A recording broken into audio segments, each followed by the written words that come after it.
Hello friends, welcome to my channel. আজকে আমি পাটালি গুড় দিয়ে তৈরি করেছি সেমইয়ের পায়েস। এই পায়েসটা খেতে দারুণ টেস্টি হয়।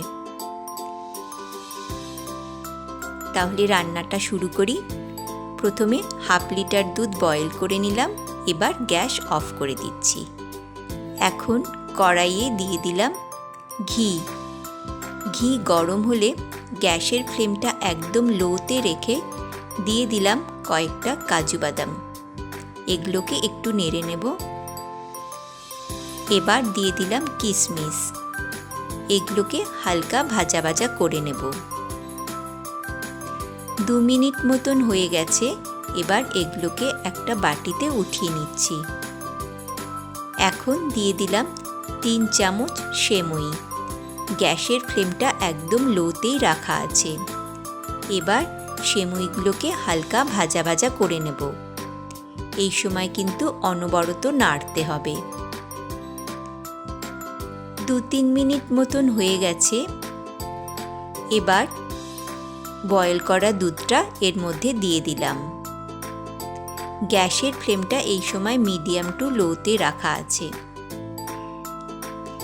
এবার সেমইটা সেদ্ধ হওয়া পর্যন্ত ওয়েট করব। দিয়ে দিলাম একটা তেজপাতা। এই সময় কিন্তু মাঝে মাঝেই নাড়তে হবে।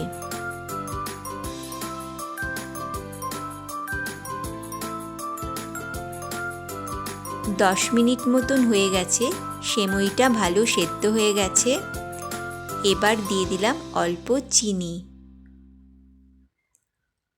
চিনি দিয়ে ভালোভাবে মিশিয়ে দেব। চিনিটা ভালো মেল্ট হয়ে গেছে। এবার গ্যাস অফ করে দিচ্ছি।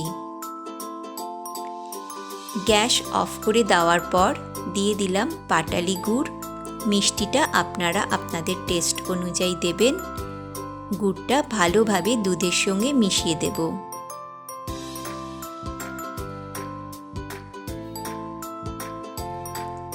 পাটালি গুড় দুধের সঙ্গে খুব ভালোভাবে মেল্ট হয়ে গেছে। এবার আবার গ্যাস অন করে দিলাম। এখন গ্যাসের ফ্লেমটা লোতে রাখা আছে আর ড্রাই ফ্রুটসগুলো এর মধ্যে দিয়ে দিলাম। এবার গ্যাসের ফ্লেমটা লোতে রেখে কিছুক্ষণ ফুটিয়ে নেব। 2-3 মিনিট হয়ে গেছে। এই পায়েসটা ঠান্ডা হলে অনেক ঘন গাঢ় হয়ে যাবে, তাই এখনই গ্যাস অফ করে দিচ্ছি।